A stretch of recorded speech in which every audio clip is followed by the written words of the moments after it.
Guadalupe, la Puebla y el monasterio, la comarca de tierras extremeñas y castellanas, celebran el año jubilar 2020-2021.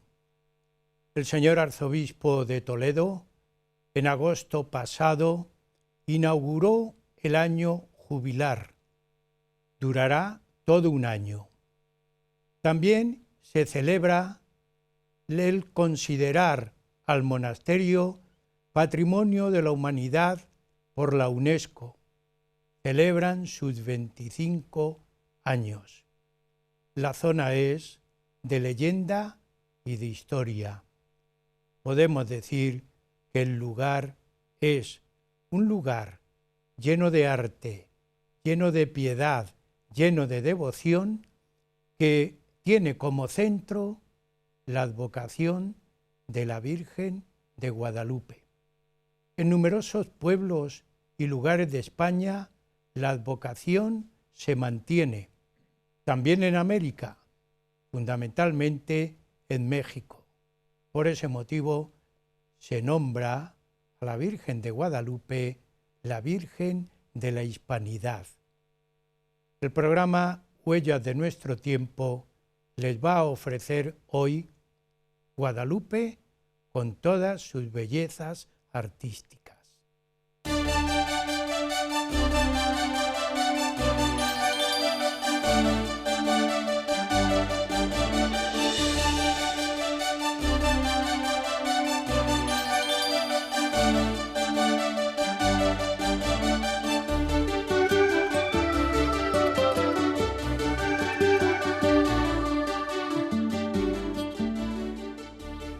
El programa Huellas de nuestro tiempo hoy camina porque es una peregrinación a Guadalupe. Guadalupe pertenece a la archidiócesis de Toledo, situado y ubicado en tierras extremeñas. Decíamos en la parte anterior de la presentación del programa que es lugar de leyenda y de historia, que se va a encontrar quien vaya a Guadalupe. La Virgen Morenita preside, pero allí se va a ver un monumento mudéjar, único, un ejemplar único protegido por la UNESCO, con numerosos detalles que vamos a ir viendo en el programa. El claustro, el camarín, para hablar de todo este recorrido histórico y artístico, de todas estas bellezas artísticas, contamos y estamos siempre con un invitado, en este caso, don José María Gómez Gómez, catedrático de literatura, ya es muy conocido por ustedes y por la emisora, y como siempre, le tengo que dar la bienvenida una vez más a don José María Gómez Gómez. Bienvenido, José María. Encantado, muchas gracias. Y como siempre, dispuesto a colaborar en este estupendo programa que ya cumple tantos años, ¿verdad? Huellas de nuestro tiempo. Huellas de nuestro tiempo va marcando un largo camino, ¿verdad? Pero hoy vamos a hacer un camino de peregrinación al monasterio de Guadalupe. Yo te quiero ubicar como si lleváramos una mochila, nos vamos acercando y aproximando al monasterio. ¿Qué nos vamos a encontrar en estas y con estas bellezas artísticas que tú nos vas a ir describiendo? Pues ya has insinuado lo primero, con lo que nos vamos a encontrar es con una de las imágenes más prestigiosas y más antiguas y más legendarias de cuantas se veneran en España, ¿no? La imagen de la Virgen Morenita, la imagen de la Virgen de Guadalupe, que estamos visualizando en este momento con todo el esplendor con que ahora se la viste y se la adorna para la veneración de todos los peregrinos. Pero ella va a ser el centro el corazón de todo un conjunto impresionante, uno de los más bellos y amplios conjuntos artísticos que puedan admirarse en España. Verdaderamente los peregrinos van a gozar de los bienes que sobre ellos o sobre nosotros va a derramar la Virgen, pero también vamos a poder gozar de las bellezas que nos ofrece este monasterio, pues que ya cumple pues 7 siglos de existencia prácticamente. La UNESCO ha considerado que es un lugar que se le puede denominar Patrimonio de la Humanidad. Viendo fotografías y viendo también el ejemplar allí presente, enseguida relacionamos el mudéjar, pero un mudéjar hermanado con ese gótico que es muy típico castellano. Vemos, por ejemplo, en San Juan de los Reyes, un vestigio de épocas parecidas. Se le puede llamar mudéjar a secas o gótico mudéjar. ¿Cómo se puede denominar, José María? Bueno, es que ya el profesor Tormo ya nos dijo que el mudéjar, propiamente hablando, no es un estilo, sino que es una manera de ver y de interpretar distintos estilos. O sea, el mudéjar así solo, en abstracto, sí, no existe. Existe el románico mudéjar, sobre todo el gótico mudéjar. Luego existirá el renaciente mudéjar, porque también, es decir, el mudéjar es la interpretación con una serie de materiales y, por supuesto, con la utilización de unos símbolos y de unos elementos decorativos, etcétera, de lo que sí son estilos propiamente dichos, como son el románico, como son el gótico, como son el estilo clásico renacimiento, etcétera. Sí. Entonces, eso sería un poco la aclaración que nos hace el profesor Tormo. ¿Y cómo se fraguó, cómo se pensó en este monasterio, en este lugar, con esta, diríamos, con esta belleza arquitectónica que hemos ido viendo según nos van poniendo fotografías? ¿Cómo se piensa y se elabora, se construye el monasterio? Bueno, pues lo primero, lógicamente, fue la aparición, que se envuelve en la leyenda, como todas las cosas importantes y antiguas, de la imagen de la Virgen, que es una imagen, ahora mismo la estamos visualizando. Esa es la imagen tal y como se la encontró.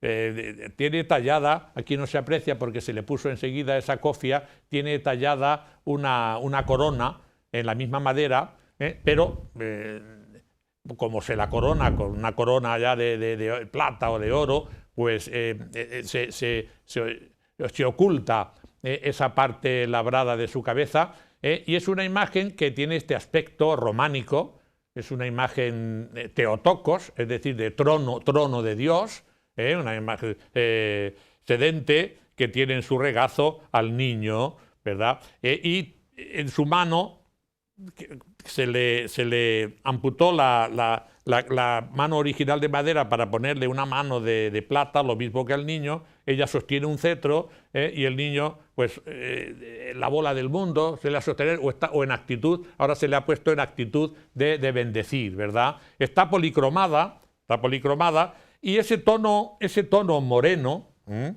recordemos que es la morenita por excelencia, ¿no? Ay, Virgen de Guadalupe, ¿quién te puso morenita? Fue un rayito de sol que entró por la ventanita. Ese tono moreno, pues unos estudiosos lo achacan a la oxidación del albayalde que se solía dar como, ¿verdad?, albardilla para la policromía de la imagen. Y otros piensan que no, que fue ya un tratamiento originario, o sea que la imagen en su creación se la dio ese tono moreno en atención a digamos, a esa expresión bíblica, nigra sum sed hermosa, soy negra pero hermosa, ¿verdad? Siempre la Virgen. Muy bonito, José María. Y ahí tenemos precisamente... Es decir, tenemos el origen sí, del monasterio. Sí, sí. Y la ilustración aquí de cómo apareció toda la leyenda del vaquerillo que perdió la vaca, etcétera, y se le apareció la Virgen cuando iba a desollarla y le dijo que cavara ahí para enterrarla, y luego lo que encontró fue una imagen y la vaca se levantó y echó a andar. Entonces salió asustado corriendo a avisar lo que había encontrado, lo que había pasado.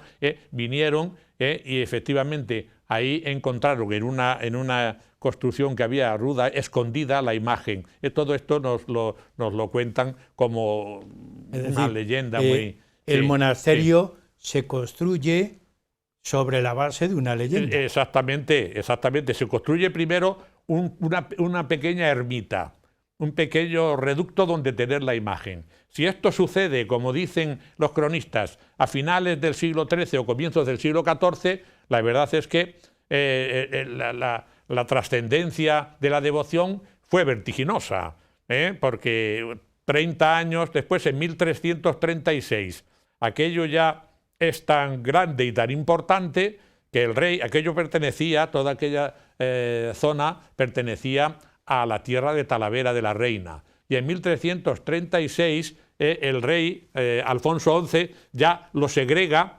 establece las jurisdicciones, coge parte de la jurisdicción de Trujillo también, pero lo que es propiamente Guadalupe era de Talavera hasta ese año 1336-38, en que lo segrega y lo convierte en toda un señorío de realengo, donde el rey es el señor, ¿verdad? Sí. Pero luego lo va a conceder él a un prior secular. Ya ha adquirido tanto prestigio, es tal la afluencia que hay de peregrinos, y son tantos los beneficios que tiene el monasterio. Fijémonos que a mediados del siglo XIV, el rey en 1340 ya va allí a ponerse a los pies de la Virgen para que le favorezca en la batalla que va a dar contra el Islam, la célebre batalla del Salado. Y como va a ser un éxito rotundo, aquí le tenemos al rey, a quien se le aparece la Virgen también en la batalla del Salado, y fiel a la promesa que había hecho, pues construye un santuario. Bien, comienza con un santuario, sí, pero vamos a entrar en el santuario primitivo para llegar al actual. Eso es. Pero ese santuario tiene muchísimos peregrinos, crece mucho su economía, y a mediados, unos años después, el rey autoriza a que, fíjate, para que veamos la riqueza que tenía, a que puedan pastar por las tierras de Talavera, puedan pastar hasta 800 vacas del santuario, 2.000 ovejas, 500 puercos y 50 yeguas. Bien. ¿Qué cabaña tendría? Si te parece, ya le hacen... Sí. Si te parece, nos vamos a centrar en el edificio. Sí, exactamente. Hacen un trono de plata. Bueno, pues como el santuario siguió creciendo muchísimo, se entendió que los 6 capellanes que lo atendían eran insuficientes. Y entonces el rey Juan I, a instancias del arzobispo de Toledo, uno de los más grandes, don Pedro Tenorio, pues va a establecer allí un monasterio jerónimo. Y van a venir 33 jerónimos desde el monasterio de Lupiana, van a venir 33 jerónimos. Lo primero que hacen, con su prior al frente, el padre Yáñez, va a ser construir todo el complejo que tenemos. En apenas 3 o 4 años, en apenas, decir, 13 o 14 años. El monumento que vemos hoy sí. Tiene su origen ¿en qué siglo? ¿En el XIV? Finales del XIV y comienzos del XV. Entre 1389, en que se establecen allí los jerónimos, y 1402, en que se dan por finalizadas las obras. Es lo que vemos, todo ese ¿no? complejo que estamos viendo. Bien. Exactamente. ¿Cómo se puede ir analizando que lo estamos visualizando ahí? Claro. Vemos vemos en la parte de a la izquierda del plano, en la parte de la derecha ya un poco se ven las edificaciones. Bueno, pues empezando, lo primero que vemos enfrente es el templo, la fachada del templo, que es lo primero que se ve al llegar, la fachada del templo. Ahí está, se ve incluso en un corte, pues parte del interior del templo. Sigue después el claustro mudéjar con el templete, y en la parte ya trasera el claustro gótico, también llamado claustro de la enfermería o claustro de las boticas. Y aquí a los lados, bueno, pues a mano derecha podemos visualizar la sacristía. A la izquierda están los museos de bordados y museos de cantorales, en fin, todo lo que es ya. Sí. Pero vemos también la estructura de castillo defensivo que tiene primitivamente, y que se mantiene. Bueno, porque... José María, sí, si podemos ver la fachada, sí. La fachada tiene esos dos elementos arquitectónicos, sí, que definen gótico mudéjar. ¿Se puede situar, sí, ahí? Se observa perfectamente. Y bueno, antes tenemos la pila que está en el centro convertida en fuente. Esa es la pila del descubrimiento. Ahí es donde se bautizaron los primeros indígenas que trajo Colón en su segundo viaje. Ahí fueron Cristóbal y Pedro, fueron bautizados ahí esos dos indígenas.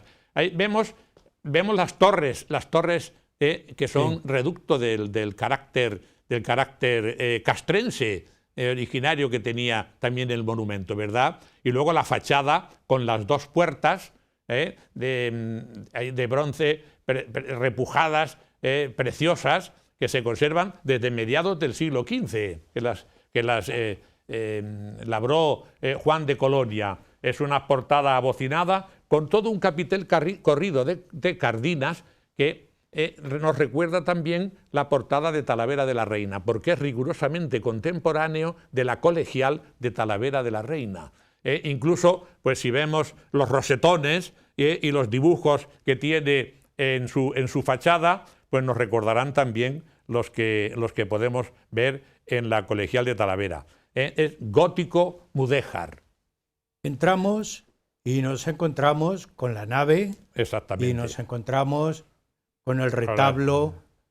¿Cómo podemos describir un cimborrio en la parte superior, con sus pechinas? Desde aquí se están viendo... Sí, exactamente.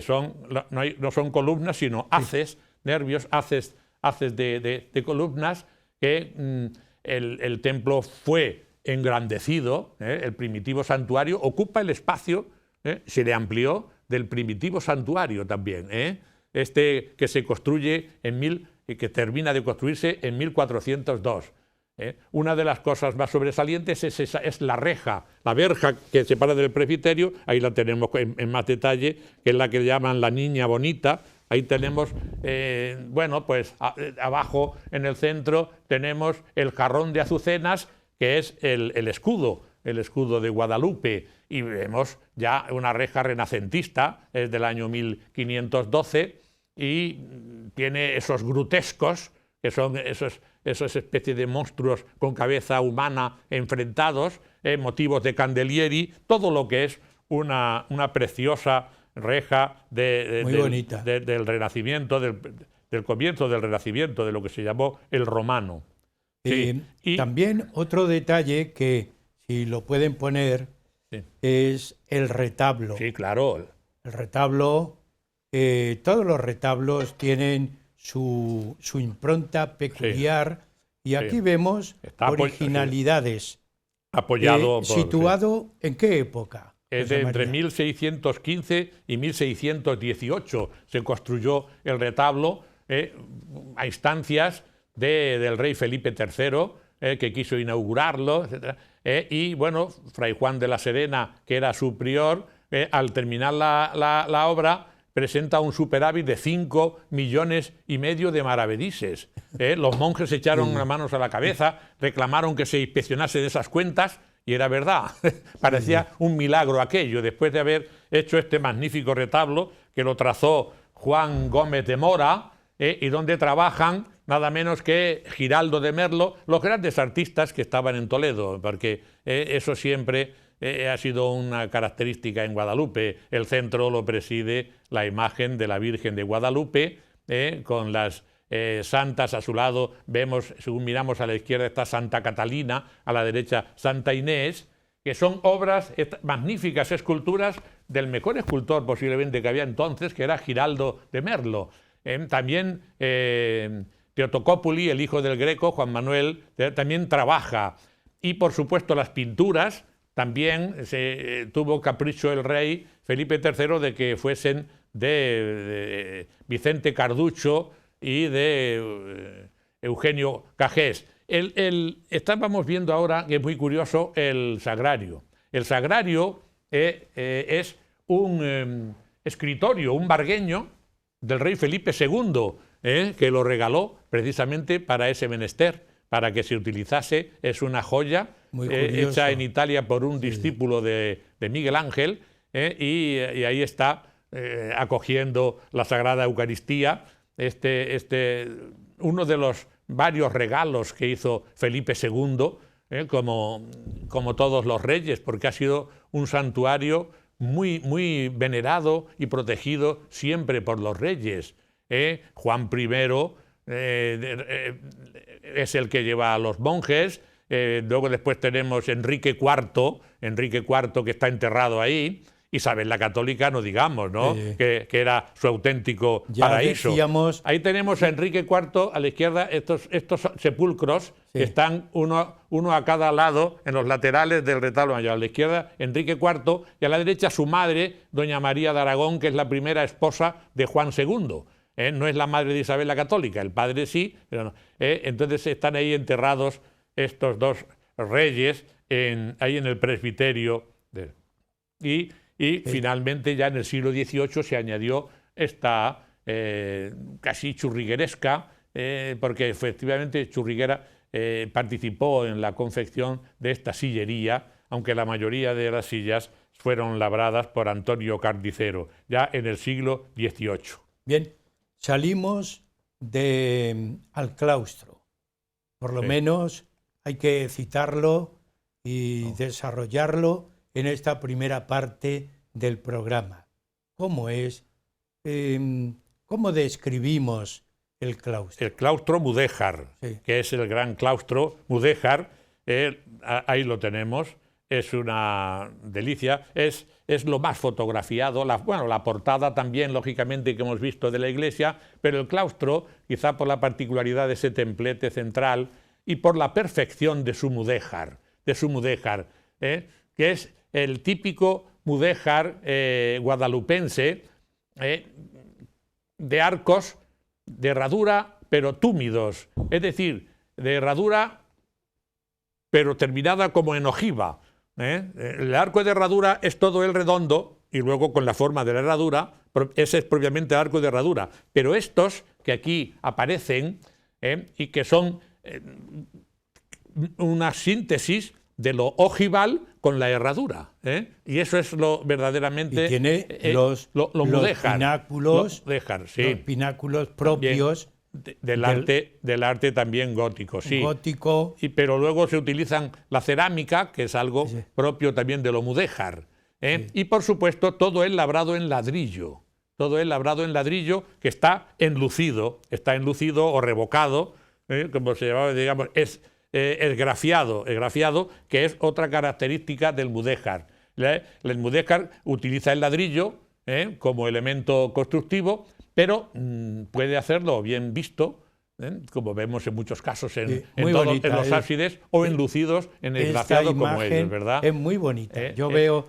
esos pináculos muy típicos del gótico y digo, le dan belleza, es esbelto, ¿verdad? Sí, por supuesto, recogimiento en la penumbra José María, en esta primera parte hay un recogimiento también por tu poesía, porque no olvidemos que tú eres poeta.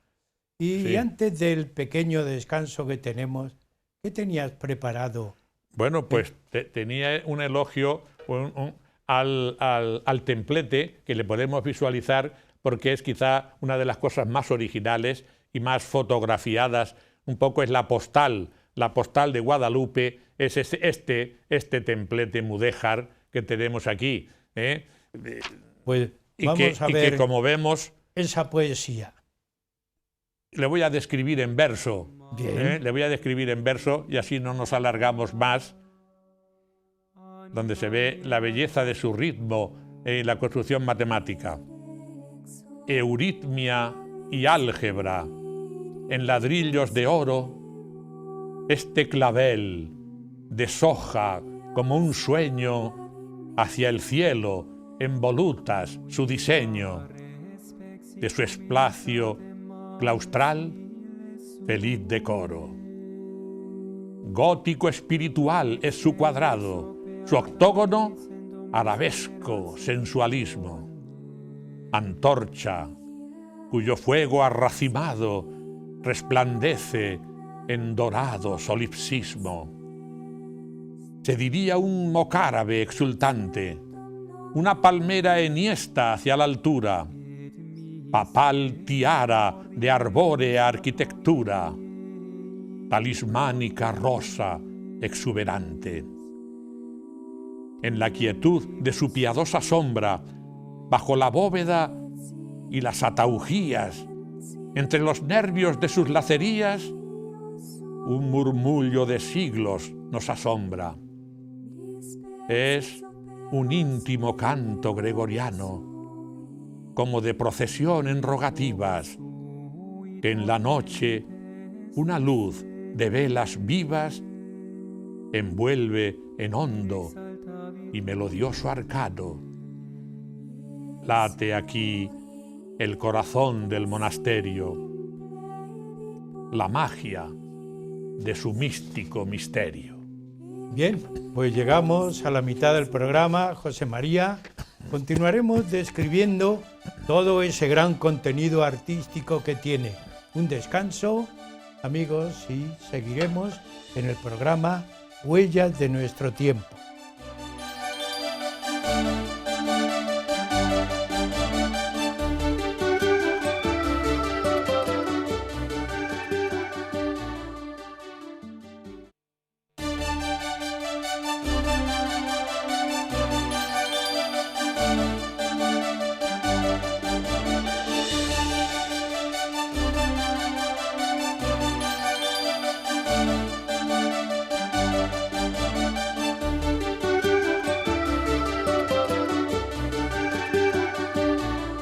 Huellas de nuestro tiempo continúa con ustedes, hoy peregrinando. Una peregrinación tan agradable que vale la pena coger la mochila y marcharse a Guadalupe, porque estamos en Guadalupe. Tenemos a don José María Gómez Gómez, que nos está describiendo todas las bellezas artísticas que tiene este lugar de encanto, de piedad, de devoción, pero también de arte. José María, vamos a situarnos, si te parece, en el claustro gótico. Habíamos visto el templete y con eso habíamos cumplido el tiempo de la primera parte, pero vamos a situarnos en el claustro gótico. Aunque sea muy breve, descríbelo. Sí, es el otro claustro, ahora el que está en la parte superior de la imagen, ¿verdad? El claustro gótico, como su propio nombre dice, es precisamente el que más se parece propiamente al arte gótico. Ahí tenemos los tres pisos de que consta, es más reducido que el claustro mudéjar, denominado mudéjar. Este también, aunque es gótico, está realizado en ladrillo, esgrafiado en ladrillo revocado y enlucido, pero como prácticamente sus arcos ojivales son tal cuales, no hay esos arcos túmidos más propios del mudéjar. Bueno, es un gótico mudéjar, aunque bueno, es un gótico ficticio, se suele llamar, ¿no? Se le concede menos mérito que al otro, pero la verdad es que tiene tanto mérito como el anterior. Y es el que se utiliza aquí, bueno, pues para reuniones, celebraciones, incluso como da también a la parte de del comedor o del restaurante, incluso para mesas y restaurante, y hace como restaurante también en el buen tiempo en que se puede reunir. Sí, sí. El llamado también el claustro de la enfermería o el claustro de las boticas. No olvidemos que Guadalupe tuvo una botica muy importante y muy famosa en toda España, porque sus monjes eran muy aplicados en el arte de la medicina. Y aquí en Cerámica de Talavera conservaban pues todas las hierbas y todos los elementos curativos que podían para atender a la gran contingencia que venía de peregrinos, que era tan abrumadora que ya a finales del siglo XIV tuvo que hacer el arzobispo de Toledo la puente de piedra donde nació el pueblo de Puente del Arzobispo, para que pudiesen pasar la gran cantidad de peregrinos y también los rebaños de la Mesta. Es Los decir rebaños, que, sí. José María, el monasterio también era hospital de peregrinos. Sí, era Se le puede denominar, hospedería, ¿verdad? Sí, sí. pero claro, hospedería y hospital es la misma palabra. Era residencia de huéspedes, ¿no? Residencia. Y ya como se les atendía y se les curaba, de ahí queda que hospital ha quedado pues como lugar para atender a los enfermos, pero era para atender a los peregrinos. Era hospital de peregrinos, Sí, como sí, sí. también se repite en el Camino de Santiago. Allí tenían unas chimeneas siempre encendidas para que los que iban en invierno y mojados por la lluvia siempre tenían un sitio libre para arrimarse a las chimeneas. Qué bien, José María. Citado el claustro, vamos a continuar describiendo. ¿Qué te parece si nos vamos a la capilla de San José, denominada también el relicario? El relicario. Otro de los puntos importantes. Bueno, es una belleza magnífica, inspirado en el relicario, en el ochavo de la Catedral de Toledo, porque es precisamente un ochavo y casi contemporáneo. Aquí es Nicolás de Vergara, el mozo, el que realiza su construcción, como en el ochavo de Toledo, y bueno, pues preside la imagen de San José con el niño porque es la capilla, también llamada Capilla de San José, este relicario, ¿verdad? Incluso pues a esta belleza y a la devoción de San José, el poeta toledano José de Valdivieso pues escribió un precioso poema en el año 1607, coincidiendo con las fechas en que se construía esta maravilla, el relicario. Ahí, Sí. Teníamos ahí a la izquierda, en la figura, una arqueta. Sí, ¿Qué significa esa arqueta? El arqueta de los esmaltes, ahí lo tenemos. La arqueta es quizá la joya más importante que hay en el santuario, en el monasterio. Se construyó a mediados del siglo XV con los restos de plata que habían quedado del primitivo trono de la Virgen, que con motivo de la batalla que iba a dar en Portugal el rey Juan I, fundió el trono y aprovechó la plata para preparar ese ejército y la batalla. Con la plata que había quedado, Fray Juan de Sevilla labró esta preciosa arqueta con plata repujada y esmaltes. La parte más oscura son los esmaltes, ahí tenemos un ejemplo. Es una maravilla y esto, claro, la fotografía no da idea de la belleza que se puede contemplar viéndola en persona, ¿verdad? Es una de las joyas más antiguas y más bellas que tiene el santuario. Pues vamos a continuar. Yo te llevo de la mano, sí. José María. Digo te llevo de la mano porque si te dejo suelto, no te puedo dejar porque tu mente corre más que nosotros dos. Así que te tengo que llevar de la mano. Y nos vamos a la sacristía. ¿Cómo podemos describir, cómo podemos contemplar con tu palabra la sacristía? Sí, la sacristía, bueno, tiene tres espacios. Estamos contemplando la antesacristía, la sacristía y después el testero o capilla de San Jerónimo, todos comunicados entre sí. Y bueno, tiene una decoración, ¿veis? Bueno, quizá no demasiado adecuada para las joyas que atesora, que son los cuadros de Zurbarán, porque a esta sacristía se la conoce con el nombre de la Capilla Sistina de Zurbarán. Bueno, es una estructura, como vemos, de bóveda de cañón con lunetos, y bueno, en las paredes se ilustraron con los cuadros de Zurbarán, y que componen, repito, algunas de las bellezas, de los mejores cuadros que él pintó en su vida. Aquí tenemos el primero de ellos, que es la Tentación de Fray Diego de Ordaz. Ahí tenemos el león y la mujer lúbrica tentando al santo que rechaza esa. Es uno de los más flojos, ¿no? El león no está demasiado conseguido, ¿verdad? Pero bueno. Es que Zurbarán no era pintor de animales. Precisamente, sí era pintor de monjes y sobre todo era pintor de hábitos. Aquí tenemos a Fray Pedro de Salamanca, la visión de Fray Pedro de Salamanca. Es muy sugerente. La visión la está teniendo él y está recibiendo la iluminación de esa visión de la divinidad que él tiene y mostrándoselo a un compañero, ¿verdad? Todo el fondo, al final el fondo carmín.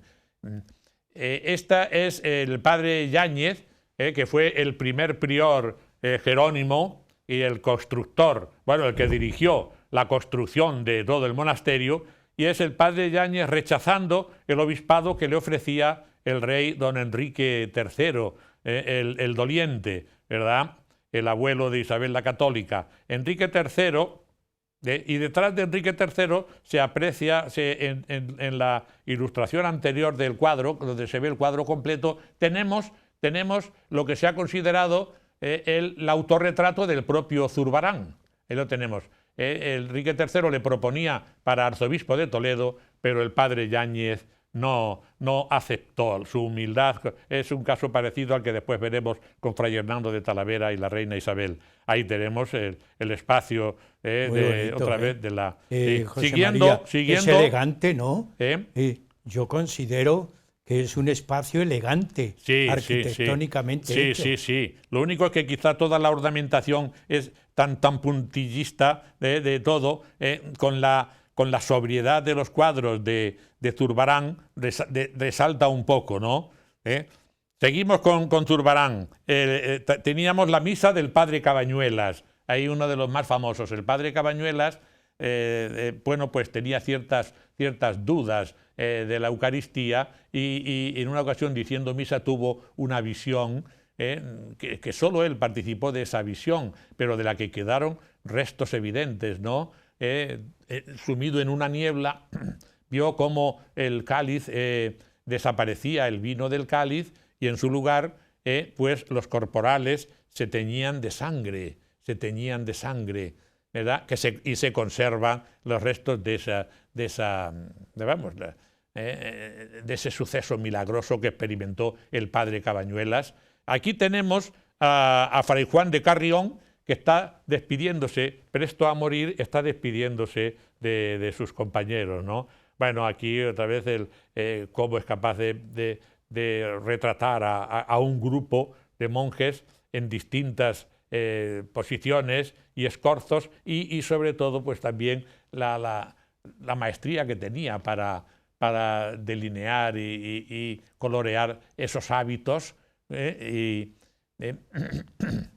Y aquí tenemos a Fray Vizcaíno, así se le llamaban porque era vasco él, y Fray Vizcaíno, que está repartiendo el pan a esos mendigos, que son esos mendigos propios del siglo de oro español, robustos, y bien, en esa actitud suplicante, agachando humildemente la cabeza para recibir esos bodigos de pan que el padre Fray Vizcaíno les proporciona. Y aquí tenemos al sabio. El sabio es Fray Gonzalo de Illescas, que este sí llegó a ser también obispo de Córdoba. Ahí le tenemos en su actitud pues casi como un San Ildefonso. Nos recuerda al San Ildefonso del Greco. Ahí está escribiendo con la pluma en la mano los libros. Hay un desorden pero elegante y dos símbolos. A la izquierda en la mesa dos símbolos. Hay una calavera y una clepsidra.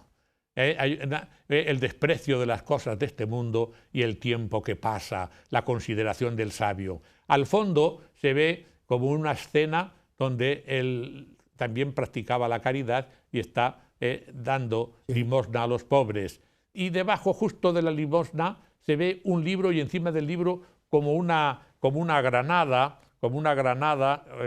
Hay quien dice que es una manzana, a mí me parece más bien una granada sobre un libro, que puede referirse a alguna cosa concreta de su biografía, no lo sé. También resalta ese cortinón, las ropas y las cortinas de Zurbarán son únicas e insuperables. José María, si te parece...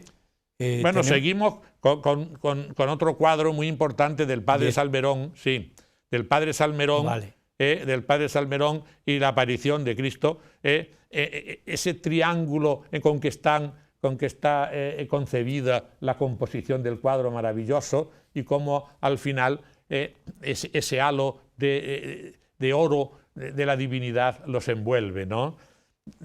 Podemos continuar ya con las tres cuadros que están ya en la parte de la capilla propiamente dicha, en el testero. Si los que hemos visto son los 8 que están en el cuerpo de la sacristía, aquí tenemos la flagelación de San Jerónimo, flagelado por los ángeles, siempre haciendo penitencia, ¿verdad? Este doctor austero siempre y penitente, uno de los más sabios que ha tenido la Iglesia, pero por supuesto entregado a la penitencia.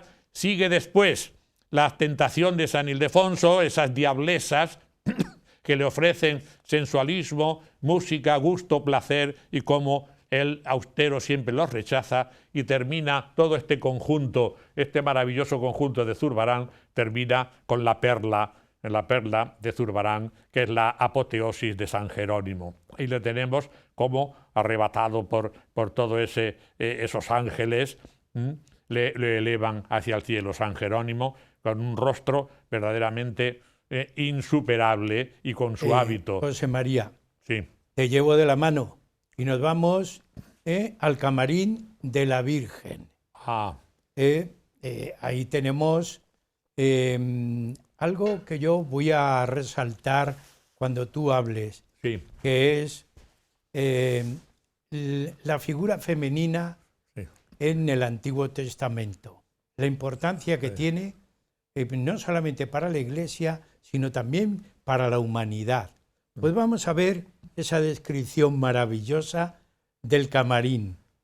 Hay que subir por una escalera de jaspes, mármol, con una balaustrada adornada, ¿verdad?, con todo un pasamanos de bronce lujoso, y a través de una puerta de sándalo oloroso penetramos en un espacio único, en la antesala de la gloria, como se ha definido. Ahí lo tenemos. De pronto, un iris de paz nos refleja en la mirada, que es esa araña, esa lámpara en cristal de Bohemia que obsequiaron no, me estoy refiriendo ahí todavía exactamente esa lámpara de cristal de Bohemia que obsequiaron los duques del infantado.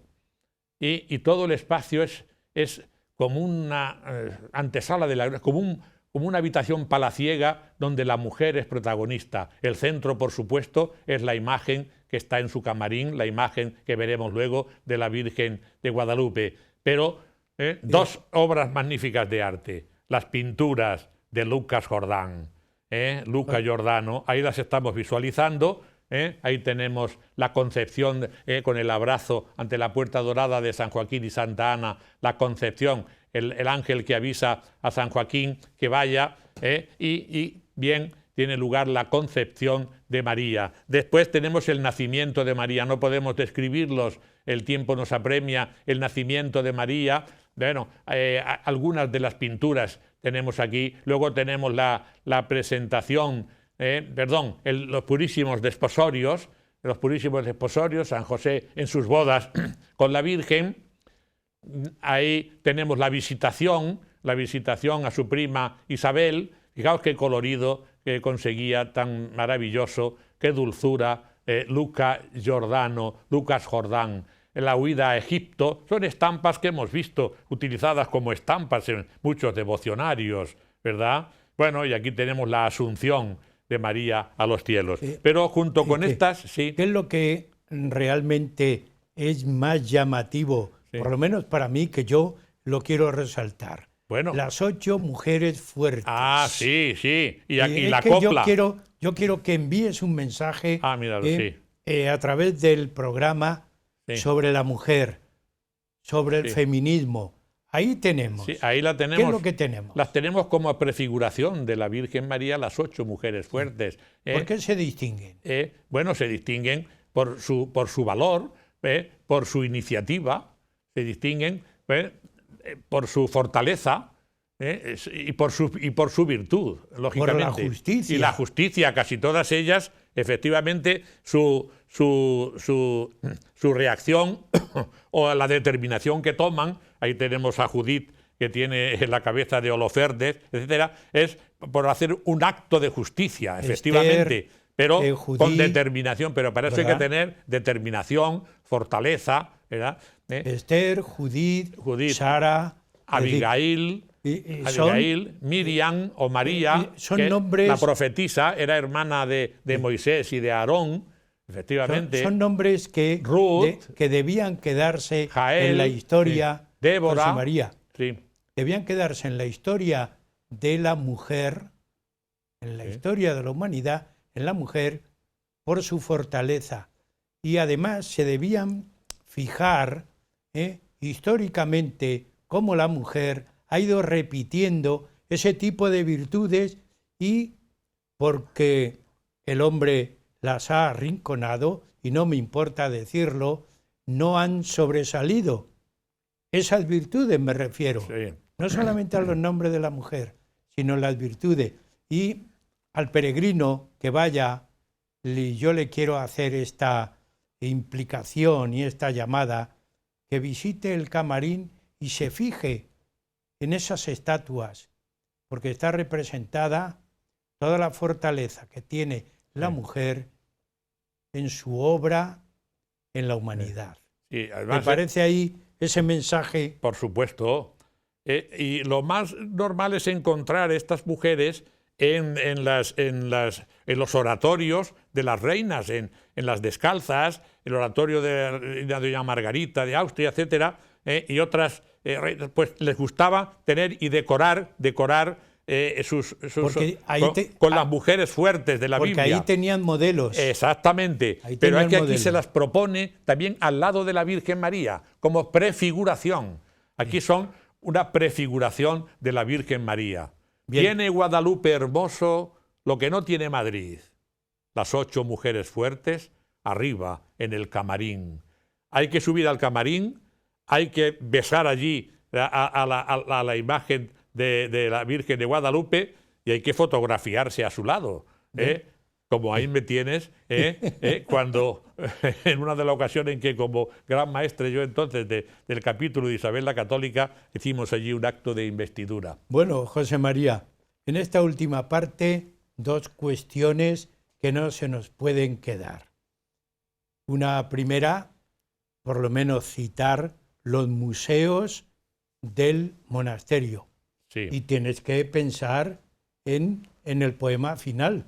Sí, porque claro. No podemos cerrar un programa en donde tú seas protagonista sin que exista algún poema. Pero primero, citarlos lo más breve que puedas. Sí, porque los museos que tiene todo porque es un complejo, es un monasterio no tan sencillo como puede parecer. No, tiene museos ¿Qué museos tiene que ver el peregrino? Bueno, pues fundamentalmente tres: el Museo de Escultura y Pintura. Y como hay que ir muy breve y escoger, tres obras maestras alberga ese museo. En primer lugar, una coronación de la Virgen del Greco.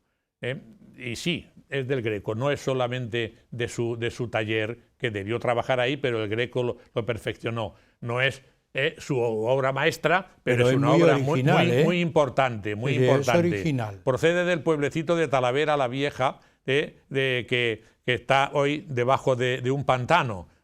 Y don Marcelo lo donó, el arzobispo lo donó al monasterio de Guadalupe.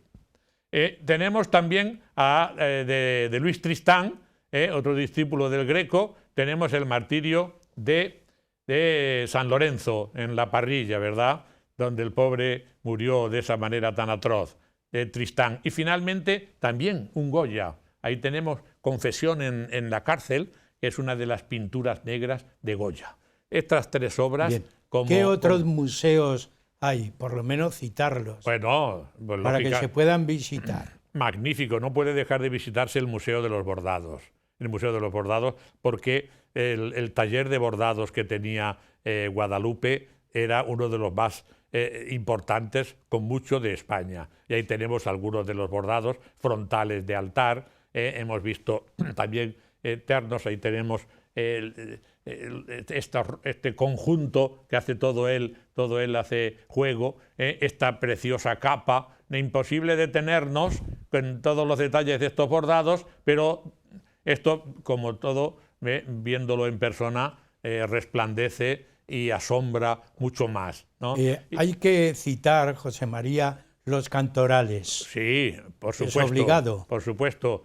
87 miniados, 87 cantorales componen esta preciosa joya también, este precioso museo de Guadalupe, porque había también un taller un scriptorium estupendo allí, donde se especializaron en vestir, iluminar, como se dice.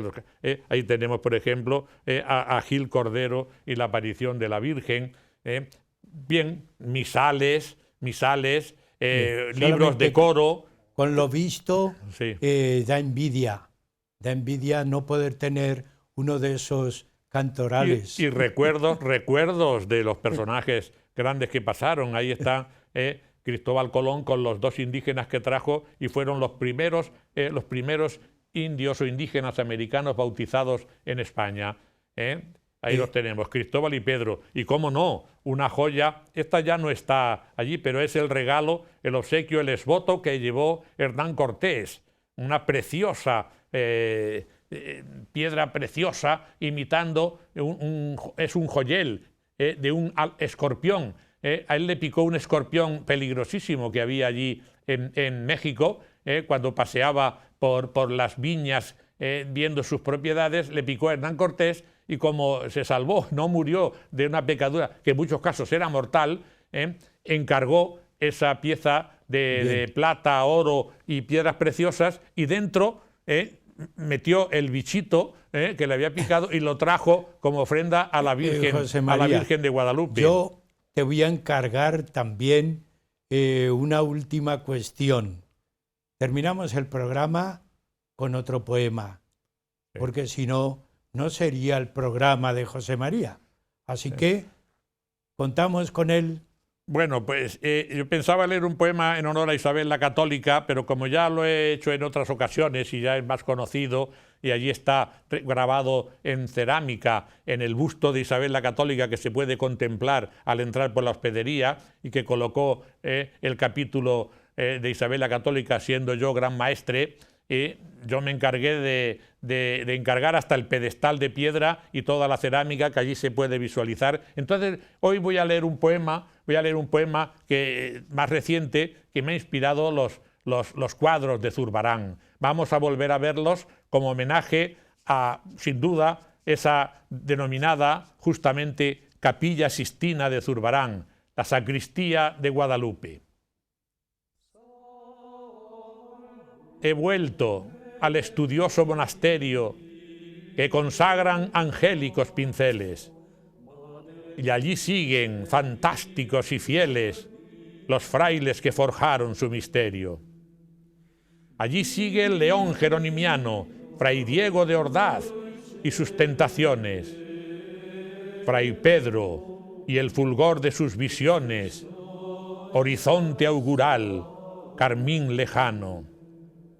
Contra el furor del tiempo y su hosca ley, esas sombras sin voz me están hablando.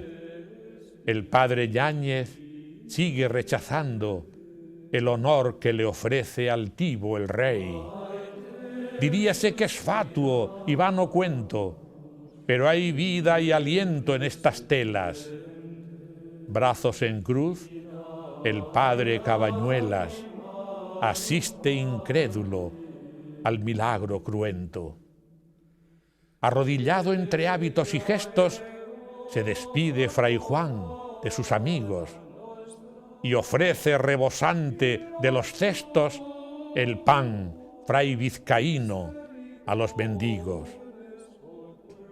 Y ese sabio en la paz del escritorio, calavera y clepsidra reflexivo, el padre Illescas es, varón notorio, desafiando al tiempo fugitivo. Qué sublime, pictórica lección. Dios y el hombre en triángulo gozoso, Cristo en gloria y el Padre Salmerón, fundidos en un halo luminoso. En la absidial ascesis del testero, las lascivas diablesas asediado, un anciano indefenso es flagelado, Job sapiencial, doctor austero, Jerónimo, a quien ángeles en vuelo suben apoteósico hacia el cielo. José María, nosotros no vamos al cielo porque estamos en la tierra, Dios nos lleve. Pero con tu poesía sí que nos elevamos. Se engrandece el programa y siempre el agradecimiento es poco para esa colaboración que tienes en Huella de Nuestro Tiempo. Así que continúa pensando en esas poesías tan maravillosas. Y también a ustedes, amigos, animarles a que peregrinen a Guadalupe. Compensa, ¿verdad? Lleven una mochila no muy grande, pero ligera y además llena de ilusiones. Muchas gracias por estar con nosotros en el programa Huella de Nuestro Tiempo.